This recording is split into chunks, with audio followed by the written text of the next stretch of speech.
J'aimerais aborder avec vous un sujet très important, très pertinent, c'est l'immortalité. L'immortalité, par définition, voudrait dire tout simplement l'absence de la mort. Ce sujet a hanté toutes les civilisations qui se sont succédées au cours de l'histoire de l'humanité. Lorsque nous étudions les civilisations anciennes, que ce soit en Égypte, dans l'Égypte ancienne, nous trouvons les pharaons lors de leur enterrement. Ils prenaient soin à ce qu'ils soient enterrés avec tout ce dont ils avaient dans la vie quotidienne, ça veut dire des choses dont ils se servaient dans la vie de tous les jours, que ce soit des ustensiles de service ou leurs esclaves. Parce que les Égyptiens croyaient que dans l'au-delà, le pharaon continuera à avoir besoin de ses affaires, mais aussi de ses esclaves.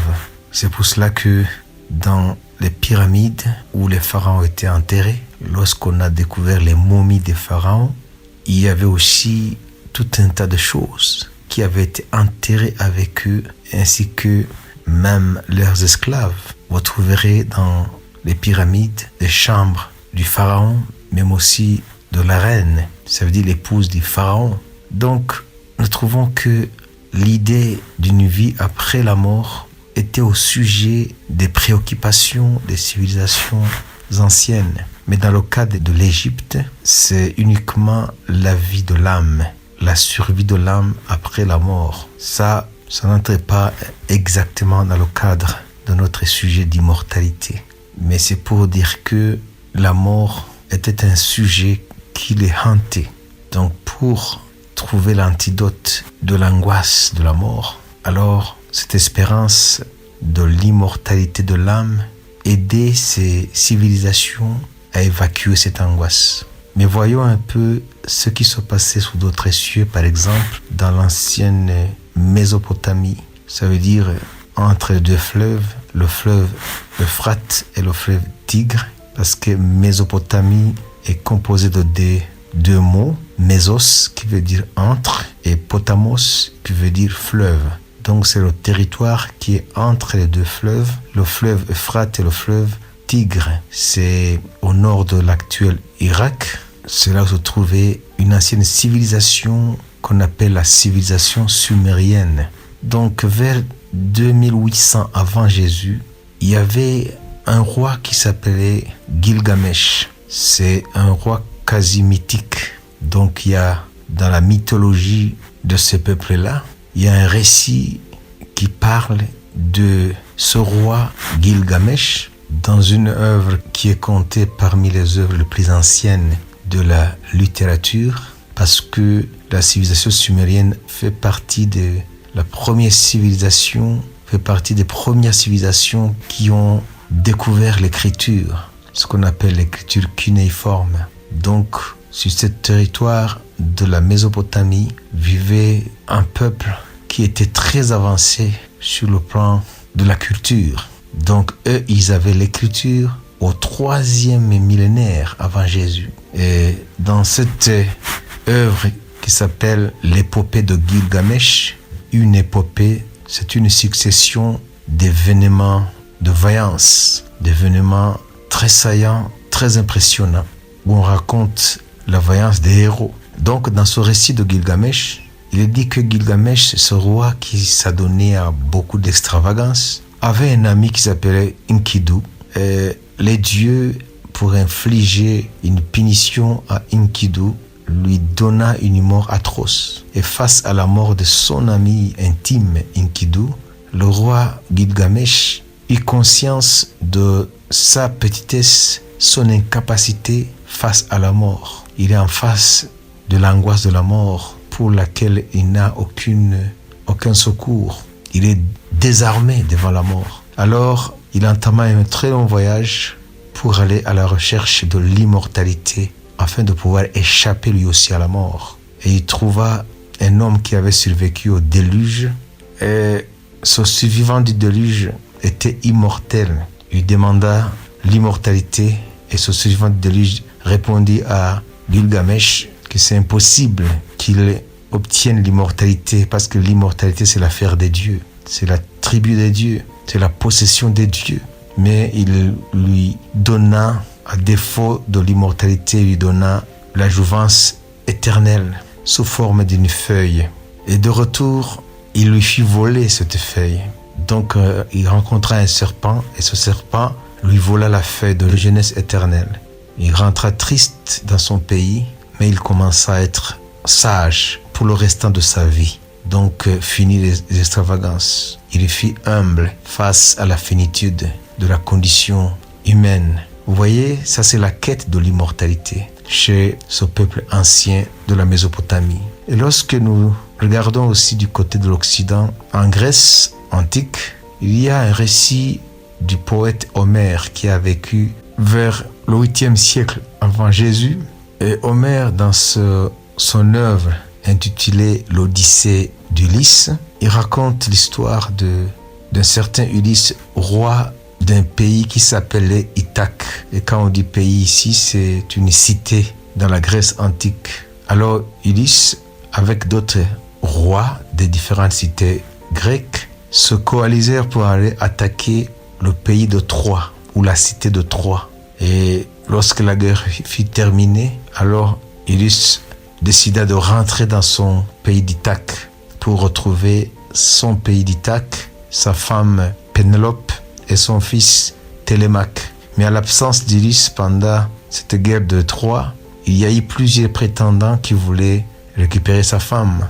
Mais sa femme, sage qu'elle était, elle essayait de s'en sortir toujours pour rester fidèle à Ulysse, quoique les circonstances lui montraient que Ulysse n'est plus en vie et qu'il ne reviendra plus, qu'il est mort à la guerre peut-être, mais il resta fidèle à son amour envers Ulysse. Et alors de retour par mer, Ulysse échoua dans une île parce qu'il était poursuivi par la colère du dieu de la mer qui s'appelle le dieu Poséidon.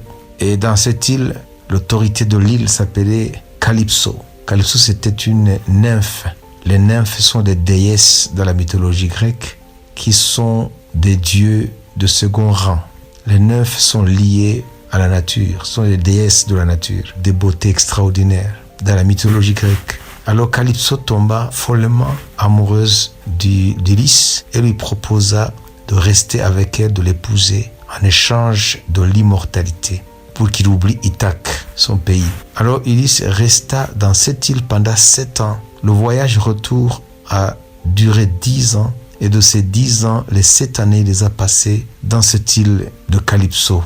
Alors Ulysse, par amour à Ithaque, son pays, et à sa femme Pénélope et son fils Télémaque, il refusa l'immortalité pour rester avec Calypso, qui avait une charme très mystérieuse, qui avait une charme irrésistible, mais l'amour d'Ithaque, l'amour de son épouse et son enfant triompha. Alors, dans ces stratagèmes, Calypso lui proposa, si Ithaque refuse l'immortalité, au moins elle pourrait lui donner la jeunesse éternelle, ça veut dire la jouvence éternelle. Même la jeunesse éternelle ne parvint pas à dissuader Ulysse d'abandonner Ithaque. Alors Ulysse quitta l'île de Calypso et continua son voyage jusqu'à Ithaque, où il retrouva son pays, sa femme et son enfant. Alors qu'est-ce que cela veut dire dans ce mythe de la mythologie grecque? Tout simplement, l'amour d'Ithaque, c'est l'amour du présent. Ça veut dire que face à l'espérance de l'immortalité, Ulysse a préféré ce qu'il avait déjà, ce qui était accessible dans sa vie présente, c'était Ithaque, sa femme et son enfant. Alors, dans cette œuvre d'Homère, et je vais souligner que Homère, c'est un poète grec du 8e siècle avant Jésus, il a écrit 2 grandes œuvres. La première, c'est cette œuvre intitulée l'Odyssée d'Ulysse, dont Ulysse est le héros. La seconde œuvre, c'est l'Iliade, où il parle de cette guerre de Troie à laquelle Ulysse a participé. Donc, l'Odyssée d'Homère révèle la philosophie matérialiste. Ça veut dire, il ne faut pas se préoccuper de l'au-delà, de l'espérance du futur. Il faut vivre le présent. L'amour d'Ithaque, c'est l'amour du présent. Et ce récit d'Homère est le fondement de notre société aujourd'hui, qu'on appelle la société matérialiste, qui ne vit que pour le présent, qui ne pense pas à la mort ni à la vie après la mort. Une société, une civilisation, une société qui ne vit que pour l'amour du présent, satisfaire les besoins présents, vivre comme si la somme de toute notre vie se limite à ces quelques années d'existence ici-bas. Donc c'est une philosophie anti-Dieu, anti-espérance. Pour les matérialistes, l'homme, c'est la chair, c'est le physique. Lorsqu'il meurt, il n'y a plus rien, il tombe dans le néant. Mais ça, c'est un mensonge du diable, le prince de ce monde. Parce que lui, il sait de quoi nous sommes faits. Il sait que l'homme est un être tripartite. Il a l'esprit, l'âme et le corps. Lorsque le corps meurt, il y a les 2/3 de notre être qui continuent à vivre, à survivre à la mort de notre corps. C'est l'esprit et l'âme en attendant le jour de la résurrection, où les 2/3 de notre être, esprit et âme, seront réunis avec l'autre tiers, c'est-à-dire le corps ressuscité, incorruptible, ressuscité sans toutefois retomber dans la corruption de la mort. Donc l'immortalité a été au centre des préoccupations de toutes les civilisations à cause de la conscience de la finitude de l'homme, à cause de notre condition de mortel. L'homme a toujours recherché comment échapper à l'angoisse de la mort. Voilà pourquoi beaucoup d'hommes se sont lancés à cette quête d'immortalité. Donc si on fait le tour dans l'histoire des différents peuples, dans les différentes époques de l'histoire humaine, nous trouverons toujours cette quête d'immortalité sous différentes formes. Même dans certains pays d'Afrique, sinon tous les pays, nous voyons que les Africains, avant même l'arrivée des Occidentaux, dans leur croyance, ils croyaient à l'immortalité de l'âme, d'où certaines pratiques liées à cette croyance. J'aimerais seulement maintenant interroger la Bible sur cette épineuse question d'immortalité. Lorsque nous lisons l'évangile de Jean au chapitre 11, versets 25-26, après la mort de Lazare, l'ami de Jésus, ses sœurs sont venues trouver Jésus. Il lui avait demandé d'abord de venir guérir le frère qui était malade. Jésus n'a pas répondu à cet appel. Mais par après, lorsque Lazare était mort, Jésus a dit à ses disciples, allons réveiller notre ami Lazare. Mais Jésus voulait faire quelque chose de plus grand que donner la guérison à Lazare. Parce qu'il voulait démontrer que c'est lui la vie, que c'est lui la résurrection. Alors quand il est arrivé au sépulcre de Lazare, parce que les Juifs avaient coutume d'enterrer les morts dans des roches, alors fermer le sépulcre avec de grosses pierres pour empêcher aux bêtes féroces de venir prendre les cadavres, comme les hyènes et les autres animaux. Alors Jésus ressuscita Lazare par un cri d'autorité, mais avant cela, il avait dit à Marthe, la sœur de Lazare, que c'est lui la résurrection et la vie. Il a dit, je cite, « Je suis la résurrection et la vie. Celui qui croit en moi vivra quand même il serait mort. Et celui qui vit et croit en moi ne mourra jamais. » Et après ces paroles, Jésus démontra que celui qui détient le pouvoir sur la mort, il donne la vie aux morts. Et l'apôtre Paul écrivit à Timothée dans 2 Timothée chapitre 1er verset 10, il dit que Jésus-Christ a détruit la mort et a mis en évidence la vie et l'immortalité par l'évangile. Qu'est-ce que cela veut dire?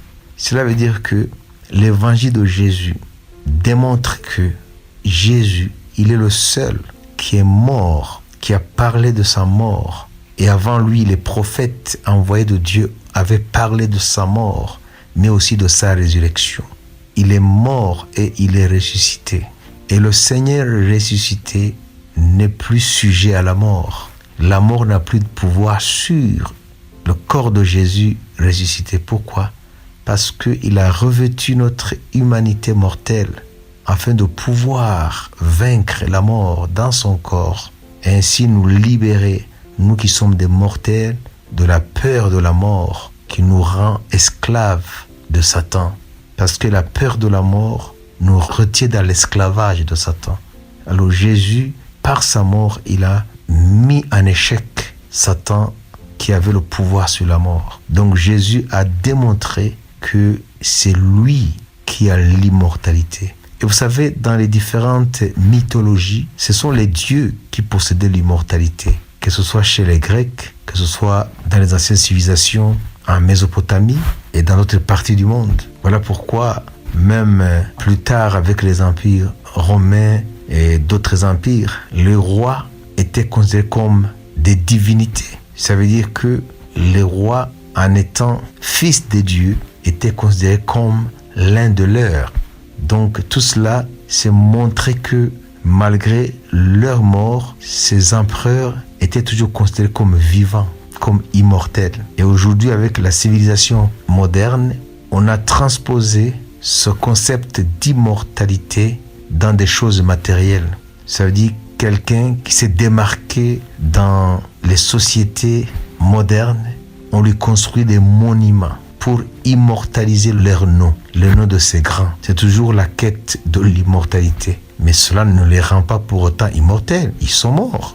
Mais Jésus, lui, il est mort physiquement et il est ressuscité physiquement. Et il a démontré qu'il a le pouvoir sur la mort et qu'il est la source de la vie. Donc c'est lui qui possède l'immortalité. Si dans les différentes mythologies des différents peuples, dans les différentes périodes, nous enseigne que l'immortalité n'était que l'affaire des dieux, la possession des dieux, seuls les dieux possédaient l'immortalité, alors Jésus-Christ, qui est réellement un homme qui a vécu dans un temps donné et dans une ère géographique donnée, dans un espace géographique donné, c'est un homme qui a vécu réellement dans l'histoire. Ce n'est pas quelqu'un qui est cité dans ces mythologies. Jésus n'est pas un mythe. Jésus est une personne réelle qui a vécu. Il n'est pas de ces personnages-là qu'on nous raconte dans les différents mythes qui constituent les mythologies des différentes civilisations. Jésus a été un personnage réel qui a vécu dans une génération donnée, dans un lieu donné. Mais au-dessus de tout ça, Jésus était pleinement homme et pleinement Dieu.